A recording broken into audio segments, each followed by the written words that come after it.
Сайн байцгаана уу? Хонгороо байна. За, өнөөдрийнхөө бичлэгээр болохоор би IELTS-ийн speaking хэсэгт хүмүүс байдаг түгээмэл буруу ойлголтуудыг танилцуулаад тэгээд хэрхэн өндөр оноо авахт нь тустай типсүүдийг мөн хуваалцах гэсэн юм аа. За, миний бодлохоор өөрөө IELTS-ийн speaking хэсэг дээр 9-9 оноо авч ирсэн бөгөөд мөн маш олон сурагчдыг төгсгөөд маш олон сурагчдыг оноогоо авахт нь тусалж ирсэн бөгөөд speaking хэсэг дээр нь гаргадаг түгээмэл алдаа, буруу misconception-ууд тийм үү? Буруу үзэл бодлуудыг мэддэг байгаа. За тэгээд энэс өндөр хуваалцлаа. Бичлэгийг эхлэхээс өмнө нэг чухал 2025 оны 1-р сарын 6-нд эхлэх IELTS-ийн 2 сар үргэлжлэх онлайн ангийнхаа элсэлтийг танилцуулъя. Тэгээд 2025 оны болох шинэ оныгоо тохиолдуулаад 15%-ийн хөнгөлөлт зарлж энэ нь болохоор жилдээ нэг удаа ингэж хөнгөлж явах буюу шинэ оноор хөнгөлж явах юм хөнгөлөлт байгаа. Тийм учраас одоо дараагийн онд IELTS-аа хүссэн оноо, хүссэн сургууль, хүссэн ажил, хүссэн зорилтоо өрхийн төлөө энэ 2025 оны хамгийн ихний элсэлт болох 1 сарын 6-ны элсэлт маань бүртгүүлээрэй. За бичлэгтээ орцгоё. За хамгийн ихний хүмүүсийн буруу боддог зүйл нь болохоор би ингээд маш урт, маш хүндтэй ингээд маш тийм энийг болохоор big words гэж юм хэлдэг. Маш тийм хүнд үгнүүдийг би speaking ашиглах юм бол би өндрөө авчнаа гэж бодоод байдаг. Тэгээд тэнгуүтээ ингээд янз бүрийн мэдээний артикл ч юм уу тэ уншиж байхад эсвэл энэ тэндээс IELTS-ийн speaking vocabulary гэж хайнгуудаа Google-ээс хайнгуудаа 9 шидийн үгнүүдийг хүчээр ингээд хийжлээд тэг speaking ашиглах гэдэг. Гэтэл энэ маань болохоор харин цэцэргээр хүмүүндээ сөрөг нөлөөтэй байдаг гэсэн үг. Тэгвэл энэ оронд бид яг яах ёстой юм бэ гэхээр энгийн тэгсэн юм айгүй олон төрлийн үгнүүдийг example хэлбэр дурддагсан ч аюу олон төрлийн үгнүүдийг ашиглаад дээрэс нь хажуугаар нэг 20-30% дээр нэг intermediate болон advanced түвшний буюу дунд олон агсан түвшний үгнүүдийг оруулж ирээд ингээ холих маягаар ишлэх нь илүү тохиромжтой байдаг.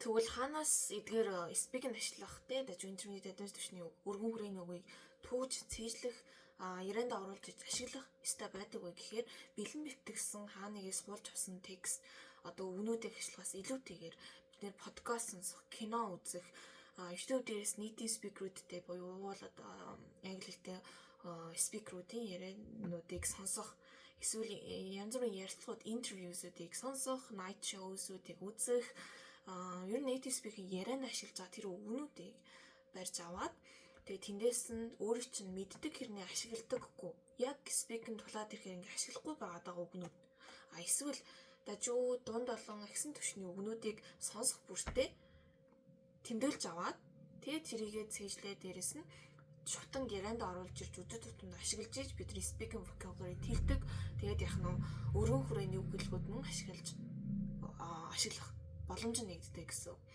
Тэгээд тэрнээс биш яагаад энэ тэндээс зүгээр нэг хүмүүсийн бэлэн хурцсан тий IELTS speaking тэдээс тэтэн оноо авъя гэж байгаа бол энэ үгнүүдийг цээжлэх гэсэн листүүдийг түүж цээжилж болдоггүй ярианд ашиглаж болдоггүй вэ гэхээр өөрөө IELTS speaking одоо шалгалт авдаг шалгалт авагчид буюу IELTS exam speaking examiner болохоор маш мэрэгсэн хүмүүс байдаг. Тэгээд тухайн хүн хаанаас энэ үгийг түүж авч цээжлээд ашиглаад байгаа вэ гэдэг шууд хараад мэддэг гэсэн үг. Тийм учраас янз бүрийн энэ тэндээс үг цээжлэхээс илүүтэйгээр өөрөө энэ үгнүүдийг сонсох хэсгийг хийж явахдаа ч юм уу те яг видео сонсоод ингээ өдөр тутмын ингээ ярианы англиний сонсгоо ингээ сайжруулах энэ үеуд дээр яг нь байнгын native speaker-д ашиглаж байгаа үгнүүдэд маш анхааралтай байгаад тэгээд яг нь дажгүй ашиглаж болох speaking-д ашиглаж болох үгнүүд дээрээс нь intermediate болоод дээрс түвшний үгнүүд гарч ирэх юм бол шууд тэмдэглэж аваад тэгээ ярианд өдөр тутмын шууд оруулаад ашиглаад байх хэрэгтэй. Тэгжээж бидний speaking vocabulary мөн тэлдэг байна. Дээрээс нь үгнүүдийг цээжилж байхдаа мөн дандаа үйлбэрт оруулж ашиглаж тэр тусмаа speaking vocabulary-г цээжлэхдээ яг л шинээр speaking зориулж үг цээжилж байгаа юм шиг цээжлэх хэрэгтэй гэдэг. Хүмүүс бодохдоо за би reading тэгээ уншаад энэ үгийг би мэднэ. Би цээжилчихсэн гэж боддог. Тэнгүүд энийг speaking-д ашиглаж чинь гэж бодоод байдаг. Тэгэл ясан шид үгнүүд цээжилдэг хэрнээ яг ярих болоод тэрхээр ямар ч үг нь орж ирдэггүй. Тэгвэл үүний гол шалтгаан юу вэ гэхээр speaking vocabulary гэдэг бол writing ч бай, reading ч бай, listening vocabulary бас шал ондоо байдаг зүйл гэсэн. Энэ маань болохоор өөрөөр бэлдэх хэрэгтэй байдаг бөгөөд үүнийг бэлтгэхийн тулд дандаа үгнүүдийг цээжилж байхдаа англиас англи руу орчуулж цээжлэх хэрэгтэй. Нэгт хоёрт болохоор мөн дандаа example sentence-ийг өөрөө зохиож бүтээж агаад бичнэ эхлээд. Гараар бичдэг ч бай, компьютер дээр Evernote, Notion тэ янз бүрийн аппликейшн ашиглаад эсвэл Word дээр ч юм уу бичиж болно. За тэгснийхэн дараа мөн яг араас нь өдөр болгон тэр үгнүүдийг бичсэн те. За магадгүй тухайн өдөр нэг 5 үг бичсэн байлаа speaking vocabulary. Тэгвэл тэр 5 үгэн дээрээ шууд ярианда оруулаад өгүүлбэр зохиогоод тэгж явах хэрэгтэй. Тэгжээж бидний speaking vocabulary сайжирна. Дээрээс нь ашигладаг үгнүүдийг өөрийнхөө speaking vocabulary-га нэмж гинэ гэсэн. Тэрээс зүгээр үг цээжлээ гэдэг энэ бол хизээж speaking vocabulary сайжрахгүй. Ярина гэдэг зүйл бол ярьж иж сайжирна, бодоод бичлээ, тэ цээжлээ гэд сайжирдаг зүйл бол огт биш гэсэн үг. За тэгвэл үүний дараагаар хоёр дахь misconception байдаг. За энэ болохоор юу гэхээр за би British болон American accent-ийн аль нэгээр нь ярьчих юм бол би өндөр нь авчдсан юм байна. Манай найз American accent-тэй те ингээд найзуудтай ингээ аяух American найзтай ярьж байгаад ингээ өндөр нь авцсан. Гэ тэгээд өгдөг. Гэтэл энэ шалгалт бол угаасаа олон улсын хүмүүсийн англи хэлний чадварыг шалгадаг шалгалт бөгөөд яг нь British болон American accent дээр ярих нь гэдэг бол хамаагүй гэсэн үг. Хамгийн гол зүйл бол өөрөө чинь ярьж байгаа үг болон өөрөө маш тод сонсогдох хэрэгтэй. Тэнгүүд бид нар заримдаа ингээд зарим үгсээ айгу дотгошоогоо яриад байдаг. Ингээд дотгошоо хийх мэгээр яриад байдаг. Тэгвэл дотроо бодохдоо бид нар тэр үг маш ингээд чанга хэлчихсэн гэж боддог хэрнээ яг үнэндээ сонсож байгаа хүнд тэр нь ингээд айгу дотгошоогоо сонсогддог гэсэн үг. За энэ бол баг бүх хүмүүс байдаг алдаа. Заавал засах хэрэгтэй алдаа. Тэгвэл үүний оронд бид нар яг яах хэрэгтэй вэ гэхээр заавал гаргаж ярьж байгаа юм шиг ярих хэрэгтэй. Үг болгоныг ямар ч үг дотгошоо хийж ярихгүй гаргаж ярьж явах хэрэгтэй. Тэгжээж яах нь бидний үг болгон тод сонсогдно. Сонсож байгаа хүмүүс маань бидний үгийг ойлгоно гэсэн үг. Гэхдээ British or American accent-ийн сурхаас илүүтэйгээр зүгээр яах нь British or American тийм одоо native speaker-уудын ярьж байгаа тийм болон подкаст сонсогч бай, кино үзэгч бай, YouTube видео сонсогч бай, тэ энэ мэтлэн аудиобук сонсогч бай, энэ мэтчлэн зүйлсийг бол заавал хийх ёстой. Тэглээгээд яах нь за би American accent-ийг сурах хэрэгтэй гэж заавал YouTube-ээс how to learn American accent ч юм уу British accent ч юм уу what's the difference between these ч юм уу те ингэж хайгаад ингэж цагаа өрөөдөх шаардлагагүй гэсэн үг. Зүгээр үгнэд ч өөрөө тод байх хэрэгтэй. Тэгээд яриач хэтэрхий монотонос байж болохгүй. Яриагаа дээшээ доошоо ингэ авсан сонирхолтой маягаар ярих хэрэгтэй. Тэгээд яах нь дээжээ бид нэр өндрөө авдаг бахны.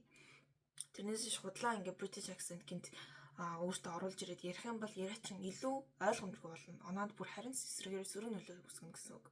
Ийм хүмүүстэй зөндөө таарж исэн ялтч British accent-ийг би ингэ сурах хэрэгтэй гэд British accent-ээр яриад байдаг.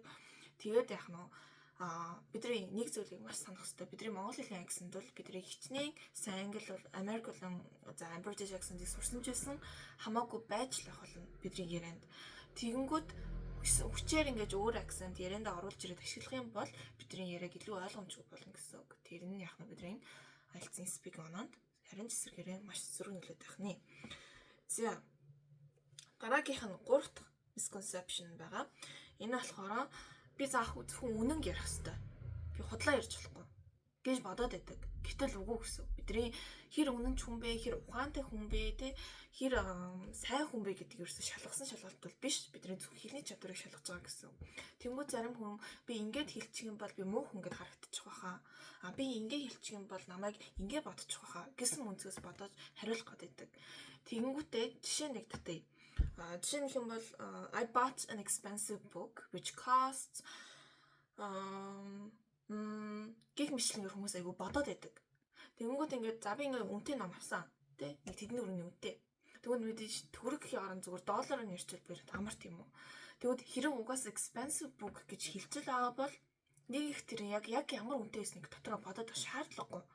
Зарим хүмүүс монгол мөнгөөр бодонгуудаа тэрийгээ долларт хувиргаад тэгэж ингээд дотроо аяух бодоод аяух тэгээ суулгаг ашиглаж дундаа нь яваад pause аяух аваад тэгээ хариулах гэдэг. Тэгэх нь бол бидний оноо сөрөг нөлөөтэй бөгөөд энэний оронд зүгээр үнэтэй ном гэсэн юм бол нэг 20-30 доллар гэсэн байхад бол шууд амар гэсэн. Угаасаа үнэтэй доор шүү дээ тий. Эсвэл 40-50 доллар ч юм уу. Эсвэл 100 доллар ч юм уу тий. Хинч өөрөө ч гэсэн fact check хийхгүй үнэн үү худлаа ягуудыг шалахгүй гэсэн үг. За тиймний оронд яах нь I bought an expensive book which cost $20. Ээлжиж болно гэсэн. За тэгээд нэг зүйл сонирхолтой cost-ийн өнгөрсөн цаг бол costed биш cost. Энэ бол costed ч гэсэн хэлж болно. Гэхдээ cost нь илүү түгээмлэр ашиглагддаг. За энийг сануулъя. За За юм байна. Тэгвэл эдгээр 3 speaking гаргадаг алдаа нь юу нэг яагаад үүсдэг юм бэ? Хүмүүс яг яагаад ингэж бодоод идэм бэ гэхээр хүмүүс угаасаа нөгөө нэг хамгийн амархан оноогоо ахиулах зүйл бол vocabulary-га хэлчихвэл болно гэж бодоод идэг гэсэн үг. Тэгээд дээрэс нь хүн болгон аюу галан одоо зүйлс газрууд vocabulary гэдэг зүйлийг хэтэрхий emphasis гэж яриад идэг. Гэтэл үнэндээ яг IELTS-ын шалгалт маань болохоор speaking гэдэг үнэхдээ 4 чадвар дээр 4 критерий дээр дүгндэг, 4 хэмжүүр дээр дүгндэг бөгөөд үүнээр бидний дүрм, үгийн баялаг, за тэгээд яг ярьж байгаа зүйл чихэр дэлгэрэнгүй. Хэр хүн сонсож байгаа хүн ч ойлгоход амар юм. Тэгээд бидний pronunciation буюу одоо дуудлага энэ дээр ч гэсэн хард энэ 4 skill одоо 4 критерий дээр дүгндэг. Тэнгүүд яах нь тэгвэл vocabulary range буюу үгийн баялаг маань болохоор нийт онооны чинь ерөөсө 25% гэсэн үг. Тэгээд үзэнгүүд speaking хийж байгаа гэл үгнүүд шутан баахан цээжлээд тэгээ бусад хэсэгт анхаарахгүй байх юм бол энэ мөн үр дүнтэй гэсэн үг. За ингээд өнөөдрийнхөө видеогоор өндөрлөж байна. Тэгээд нэмж speaking хэсэгтээ асуух зүйл байвал доор комент хэсэгт үлдээгээрэй. Тэгээд би одоо сэтгвтэй видеого оруулаад явж байгаа учраас ерөөхдөө дараагийн асуусан зүйлс чинь дараагийн видео хэлбэрээр гарах боломжтой гэсэн үг. Ер нь оруулахыг зорих болно. За миний хувьд болохоор би одоо Инхан University Солонгост Incheon City-д байрласан байдаг. Инхан University-д сурдаг байгаа. Тэгэхээр active semester-ийн үед жоохон итгэвэн буураад тэгээд амралтын хоёр болохоор айлуулах итгэвтэй видеонууд оруулаад явж байгаа учраас доор өгсөн асуултаа үлдээгээрэй. За дараагийн видеоор уулзцай баяр таа.